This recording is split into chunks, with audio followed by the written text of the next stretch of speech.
आता इथून पुढे आज जर आपण पाहिलं की कितीतरी केमिकलची युरिया वगैरे वापरल्यामुळे लोकांच्या आरोग्यावर त्याचे खूप दुष्परिणाम होतात. ट्रेनिंगमुळे काय होतं की लोकांना रेडीमेड माहिती एका छताखाली मिळून जाते. त्यांना इकडे तिकडे जावं लागत नाही किंवा अडचण आली तर कोणाला विचारावं लागत नाही. आम्ही शेवटपर्यंत त्यांचा हँड होल्ड करतो. बर फार विक्रीपर्यंत एखाद्याचं जर समजा नाही खपलं तर ते आपण त्याला विकून देणार. त्यामुळं हे जर करायचं असेल जर लोकांना चांगलं विषमुक्त खाद्य जर द्यायचं उत्पन्न करायचं असेल तर गांडूळ खतला पर्याय नाही. आणि ह्याला पहिल्यांदा भांडवलही तुम्हाला खूप कमी लागतं. 50,000 हा व्यवसाय तुम्ही चांगल्या प्रमाणात सुरू करू शकता. अजून लोक तेवढी जनजागृत झाली नाहीत, जागृत झाली नाहीत. बर हा एक थोडासा ड्रॉबॅक आहे. आधी तर आपण शेड सुद्धा लावलं नव्हतं. 2 बॅगा आणल्या 1,500 हजाराच्या असल्या. बर आणि चिंचेचे जे झाडे इथं ह्या चिंचेच्या झाडाखाली आपण 2 बेड लावले आणि 2 बेड लावल्यापासून आपण हे सुरुवात केली. नमस्कार मित्रांनो, मी ऋषिकेश शिंदे व्लॉग्स या चॅनलमध्ये तुम्हा सर्वांचं पुन्हा एकदा स्वागत आहे. मित्रांनो, जर तुम्ही बघितलं असेल तर मागे तुम्हाला बोर्ड दिसत असेल की शेतीमित्र गांडूळ खत प्रकल्प. तर या प्रकल्पाला आपण भेट देण्यासाठी आलेलो आहोत फलटण या ठिकाणी. आणि आज आपल्यासोबत असणार आहेत अनिल मोहोतकर सर, ज्यांनी हा प्रकल्प सुरू केलेला आहे. त्याच्यामागे त्यांचा उद्देश आहे की नवीन तरुण ज्या व्यवसायामध्ये उतरत आहेत तर त्यांनी या व्यवसायाकडे पण त्यांनी शेतीच्या दृष्टीने फायदेशीर असं म्हणजे सेंद्रिय खत निर्मिती जी आपण केली पाहिजे शेतीसाठी उपयुक्त, तर त्यासाठी त्यांनी प्रयत्न केले पाहिजे. गांडूळ खताकडे त्यांनी वळलं पाहिजे, सेंद्रिय खत निर्मिती केली पाहिजे आणि त्यासाठी कमी गुंतवणुकीमध्ये कमी लक्ष देत आपण हे सुरू करू शकतो. जास्त लक्ष द्यायला लागत नाही. सुरुवातीला कल्चर आणल्यानंतर जी पुढची प्रोसेस असते ती सगळी आपल्याला या व्हिडिओमध्ये बघायला मिळणार आहे. चला तर मग आपण या व्हिडिओला सुरुवात करूया. सर नमस्कार. नमस्कार. तर मला पहिल्यांदा तुमचा परिचय देता संपूर्ण. मी अनिल मोहोटकर, फलटण इथं असतो आणि आम्ही इथे शेती मित्र गांडूळ खत प्रोजेक्ट आताच नवीन सुरू केलेला आहे. बरं, आता किती दिवस झाले हा प्रोजेक्ट सुरू केलेला आहे? हा साधारणतः 1.5 वर्ष झाला हा प्रोजेक्ट सुरू. हा प्रोजेक्ट सुरू करण्यामागचं कारण काय होतं? हे काय झालं की मी ज्यावेळेस ह्या जमिनीची माती तपासून आणली त्यावेळेस मला असं जाणवलं की त्याचा pH वगैरे खूपच ह्याचं खालवलेलं होती. मग तिथं विचारलं की काय केलं पाहिजे, तर KVK वाले म्हणले की जरा सेंद्रिय खताचा वापर केला पाहिजे. आमच्या पहिल्या पिढीनं थोडं जास्त केमिकल आणि पाण्याच्या वापरामुळं जमिनीची गुणवत्ता खालवलेली आहे आणि मग ती कव्हर करायची असली तर त्याला सेंद्रिय खत हाच एक पर्याय आहे आणि त्यातल्या त्यात गांडूळ खत. आता त्याचा संपूर्ण अभ्यास तुम्ही कसा केला आणि प्रोजेक्ट सुरू कसा केला तुम्ही? ह्याचा म्हणजे काय होतं, माझे एक मित्र आहेत डॉक्टर सुनील उंडे, त्यांनी एक PhD केलेली आहे ॲग्रिकल्चर मध्येच. बर. आणि ते स्वतः दापोली विद्यापीठाला शिकवायला सुद्धा होते. त्यांचंही मला ह्यात खूप सहकार्य झालं आणि त्यामुळे आम्ही आणि काही प्रोजेक्टला गांडूळ खताच्या भेट दिल्या. कसं होतंय काय होतंय आणि त्या पद्धतीने मग आपण सुरू केलं. आता मला सांगा की शेतीसाठी वगैरे गांडूळ खत का महत्वाचं आहे इथून पुढे जाताना?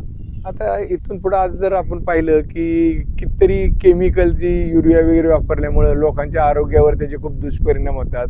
फार म्हणजे कॅन्सर सारखे खूपसे असे आजार लोकांना उपभोग हे लागतात आणि त्यामुळं हे जर करायचं असेल जर लोकांना चांगलं विषमुक्त खाद्य जर द्यायचं उत्पन्न करायचं असेल तर गांडूळ खतला पर्याय नाही.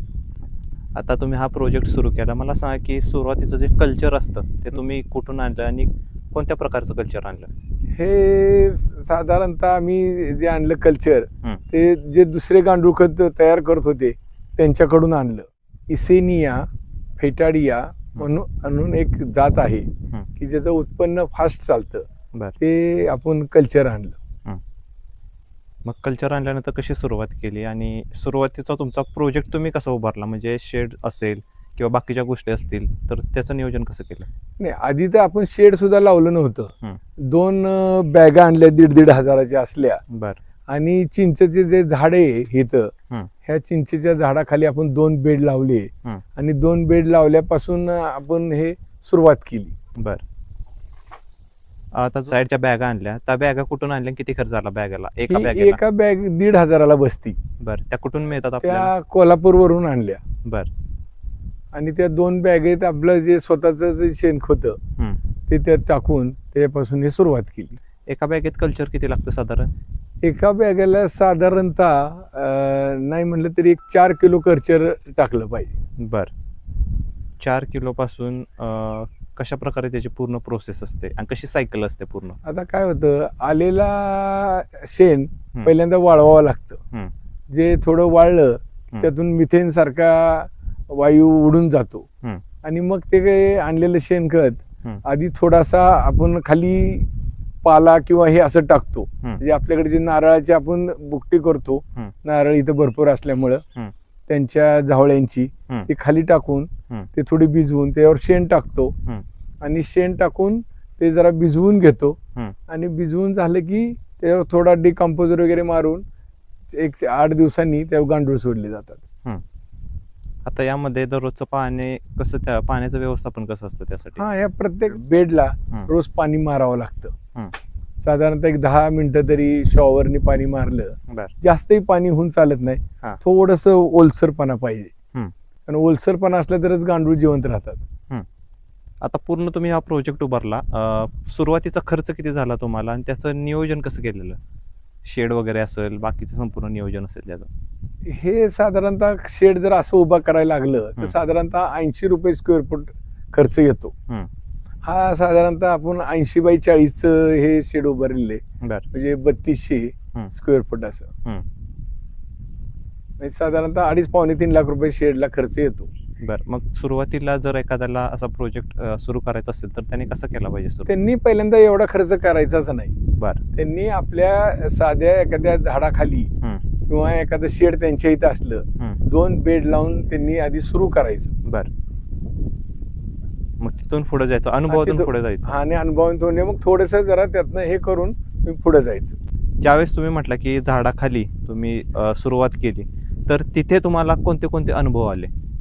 तिथं काय झालं, नॅचरली सावली, ह्या गांडूळ खत तयार करायचं असेल त्याला सावली फार महत्वाची आहे. बरं, सावली आणि अंधार थोडा असला ना तर त्याचं प्रोडक्शन फास्ट होतं. आता आपण तयार तर करतो, पण त्याचं पुढचं नियोजन असतं म्हणजे विक्रीचं व्यवस्थापन. तर ते विक्रीचं व्यवस्थापन कसं केलं पाहिजे? आता हे विक्रीच्या व्यवस्थापनासाठी कसं आहे, आताचं जे सरकार आहे त्या सरकारचा तर फुल फोकस सेंद्रिय खतावर जास्त आहे. कारण इम्पोर्ट युरिया वगैरे याच्या किमती खूप वाढल्यात आणि त्याचे दुष्परिणामही लोकांपुढे यायला लागलेत. त्यामुळं सेंद्रिय खत आता लोकांची जागरूकता वाढती. ह्यासाठी तुम्ही काय केलं पाहिजे की जी लोक भाजीपाला लावतात किंवा फळबागायला लावतात त्या लोकांना भेटून त्यांना ते खत हे केलं पाहिजे. आता विक्री करताना साधारणतः आपल्याला दर किती मिळतोय आता किलो मागे? साधारणतः 10 रुपये किलोनी आपण विकतोय. आता त्याचे दर परत वाढतील. ज्यावेळेस आपलं पूर्ण सायकल कंप्लीट होते त्याच्यानंतर जे त्यामधले कल्चर असतात त्यांचं नियोजन पुढे कसं केलं जातं? आता काय होतं, राहिलेलं कल्चरच परत एकदाच तुम्ही कल्चर आणायचं आहे आणि राहिलेलं कल्चरच परत पुढे वाढवत जात आणि तेच गांडूळ तुम्ही वापरता. जे कल्चर निवडलं पाहिजे ते कसं निवडलं पाहिजे? म्हणजे आपण बघतोय की वेगवेगळ्या प्रकारचे कल्चर आजूबाजूला अवेलेबल असतात.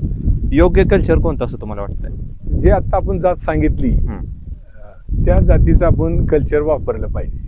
कारण त्याचं उत्पन्नता खूप होती, म्हणजे उत्पादन क्षमता त्यापासून भरपूर गांडूळ आणि फास्ट मध्ये उत्पन्न होतात.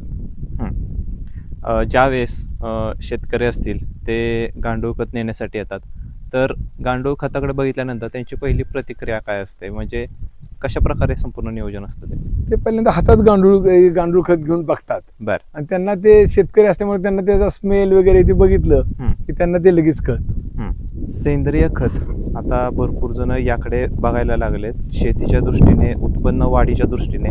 तर शेतीसाठी कशा प्रकारे उपयुक्त हे आपल्याला ठरू शकतं आणि गांडूळ खत आपण शेतीमध्ये का वापरलं पाहिजे? आता ह्यानी काय होतंय की जमिनीत जो मातीचा कर्ब आहे हा वाढतो.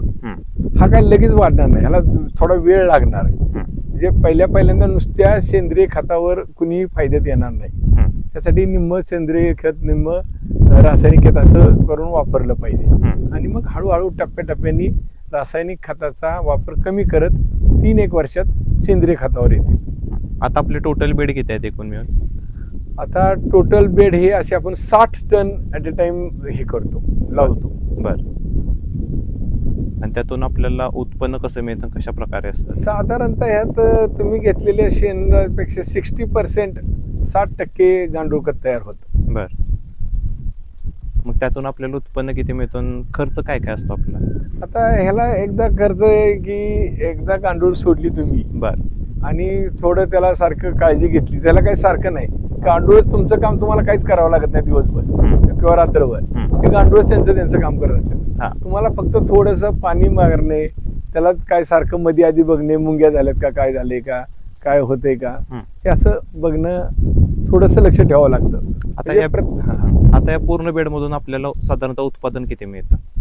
आता एका बघा की 60 टन जर लावलं आपण घेतलं तर त्यातनं म्हणजे 60,000 किलो मधनं 36,000 किलो गांडूळ खत तयार होईल. बर. आणि जे तयार झालेलं आहे मग त्याचं पूर्ण पुढं पॅकेजिंग वगैरे कसं प्रोसेस असते? आता पुढं पॅकेजिंग आपण 50 किलोचं पॅकेज तयार करतो, पॅकिंग पोती तयार करतो. बर. आणि ती देतो. मग त्याची जी विक्री असते ते विक्रीसाठी तुम्ही काय काय करता? म्हणजे शेतकऱ्यांपर्यंत आपलं पूर्ण गांडूळ खत तयार झालेलं आहे तर ते शेतकऱ्यांनी नेण्यासाठी त्यासाठी काय काय करता तुम्ही? त्यासाठी आपण थोडं मार्केटिंग पण करतो, लोकांना जाऊन पण भेटतो, त्यांना त्याची माहिती देतो आणि लोक घेऊन जातात. आता आपण जे शेण आणतो तर ते शेण कुठून आणतो आणि कसं आणतो ते? हे आपण शेजारी इथं काय होतं, भरपूर गोटे आहेत. बर. आणि त्या गोट्यातून आपण शेण आणतो. हे बर. जर तुम्ही मुक्त गोट्यातलं शेण वापरलं बर. तर ते अजून तुम्हाला फायदेशीर होईल. मला सांग की आता जो आपण हा बॅनर बघतोय त्याच्याबद्दल काय सांगाल? आणि जसं की मी ऐकतोय भरपूर जण आपल्याकडे ट्रेनिंगसाठी पण येत असतात, तर त्याच्याबद्दल पण काय सांगाल? हे आपला मुख्य उद्देशच आहे की शेतकऱ्यांनी जास्तीत जास्त गांडूळ खत करावं. म्हणजे नुसतं शेण विकण्यापेक्षा ते जर गांडूळ खत करून जर त्यांनी विकलं तर त्यांना त्याचा 400 पट रिटर्न चांगले मिळते. बर. आता जे आपल्याकडे विद्यार्थी येतात तर त्यांचे पहिले प्रश्न काय असतात आणि तुम्ही कशा प्रकारे त्यांना सांगता? त्यांचे पहिले ह्यात येणारा काय होतं की मी आता बघतोय ना की काही लोक जॉबला आहेत पण त्यांची शेती आहे आणि त्यांना काहीतरी व्यवसाय सुरू करायचा आहे. म्हणजे काही लोकांना चांगला त्यांचा स्वतःची सॅलरी वगैरे येते पण त्यांना स्वतःचा व्यवसाय सुरू करायचा असतो. बर. आणि तशी लोक जास्त येतात. म्हणजे हा साधारणतः 25 ते 40 वय ह्या वयातली मुलं जास्त हे होतात. आता आपल्याला गांडूळ खत जर प्रकल्प आपण उभारला तर त्यासाठी आपल्याला दिवसभर काय काय काम करायला लागतं आणि एखाद्या तरुणाने या व्यवसायात उतरणं योग्य असेल का? हा, योग्य असेल. जर त्याकडे शेती असली, म्हणजे हे असेल, जागा असेल तर त्यांनी 100% त्याला रिटर्न चांगली मिळते. ह्या व्यवसायात त्याचा लॉस होणार नाही. काय बर. काम जास्त करावं लागणार, फक्त तुम्हाला स्प्रे मारणे, हे करणे, पाणी मारणे, सारखं आत थोडस लक्ष ठेवणे, जाता येता त्याच्यावर, एवढंच तुम्हाला करावं लागेल. म्हणजेच काम पण आपल्याला जास्त लक्ष कमी करावं लागेल. लागतं. असं कधी प्रसंग येतो का की गांडूळ वगैरे मेलेल्यांचा वगैरे? नाही, आता एवढं थोडं फार होतं पण लगेच आपल्याला बघावं लागतं की ह्याला मुंग्या होऊ नयेत किंवा काय उंदीर वगैरे येते, हे तेवढं तुम्हाला लक्ष ठेवावं लागतं. ह्यात ह्युमस एक फार मोठा ही आहे, पदार्थ आहे की जो मातीची क्वालिटी सुधारण्यासाठी खूप उपयोगी आहे. बर. एवढं सगळं झाल्यानंतर जे आपल्याला एखाद्याला महत्वाचं असतं ते म्हणजे उत्पन्न किती मिळतंय. तर आपल्याला साधारणतः किती बेडने सुरुवात केली पाहिजे, किती उत्पन्न मिळू शकते यातून? ह्यात तुम्हाला 40% प्रॉफिट सहज मिळू शकतो. बर. आणि ह्याला पहिल्यांदा भांडवलही तुम्हाला खूप कमी लागतं. 50,000 हा व्यवसाय तुम्ही चांगल्या प्रमाणात सुरू करू शकता. आता नवीन ज्या व्यवसायात यामध्ये उतरतायत तर त्यांना तुम्ही काय सांगाल या व्यवसायाबद्दल, खास करून पूर्णपणे थोडक्यात? आता ह्या व्यवसायात कसं आहे की तुम्हाला जर उतरायचं असेल तर तुम्हाला एक ट्रेनिंग घेणं महत्वाचं आहे. तुम्हाला माहिती पाहिजे, रोज थोडं चिकाटीनं काम केलं पाहिजे आणि त्याचा क्वालिटी कंट्रोल तुम्ही चांगला दिला पाहिजे. आता आपण जे पाईपलाईन बघतोय तर ही पाईपलाईन नक्की कशाची आहे? हे पाईपलाईन मधून काय होतं, वर्मी वॉश हे कलेक्ट केलं जातं. बर. आणि वर्मी वॉश हा एक ॲडिशनल इन्कम ह्या गांडूळ खताबरोबरच लोकांना होऊ शकतो. बर. त्याचे काय काय फायदे असतात वर्मी वॉश? हे वर्मी वॉश हे तुम्ही डायरेक्ट जर ह्याच्यावर फवारलं बर झाडांवर किंवा भाजीपाल्यावर, बर तर रोग प्रतिबंधक क्षमता त्याची वाढती. बर आणि जर हे मुळाला दिलं हम्म. तरी त्याची उत्पन्न क्षमता वाढती.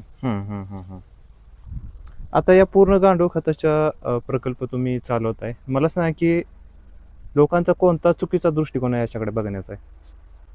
अजून लोक तेवढी जागृत झाली नाहीत. बर. हा एक थोडासा ड्रॉबॅक आहे. हा प्रोजेक्ट सुरू करताना पूर्व तयारी कशी असली पाहिजे आणि कोणती माहिती आपल्याला असली पाहिजे या व्यवसायामध्ये? हा म्हणजे ह्या वेळेस आधी कसं होतं की ट्रेनिंग एवढं माहीत नव्हतं, म्हणजे मलाही. त्यामुळे ट्रेनिंगमुळे काय होतं की लोकांना रेडीमेड माहिती एका छताखाली मिळून जाते. त्यांना इकडे तिकडे जावं लागत नाही किंवा अडचण आली तर कोणाला विचारावं लागत नाही. आम्ही शेवटपर्यंत त्यांचा हँड होल्ड करतो, बर. फार विक्रीपर्यंत. एखाद्याचं जर समजा नाही खपलं तर ते आपण त्याला विकून देणार. तर आपण जे वर्मी वॉश बघितलं तर ते साधारणतः किती रेटने विकलं जातं मार्केटमध्ये? ते साधारणतः बघा 50 रुपये लिटरनी वर्मी वॉश विकलं जातं. बरं. आणि आपल्याकडे कशी विक्री असते त्याची? बॉटलमध्ये तुम्ही 1-1 लिटरच्या भरून देऊ शकता लोकांना. बर. हा पण आपल्याला वर्मी वॉशचा पण फायदा मिळतो. म्हणजे गांडूळ खत प्रकल्प जर तुम्ही चालू केला तर खतातून पण मिळतो आणि वर्मी वॉश मधून, अशा दोन प्रकारे आपल्याला फायदा मिळू शकतो.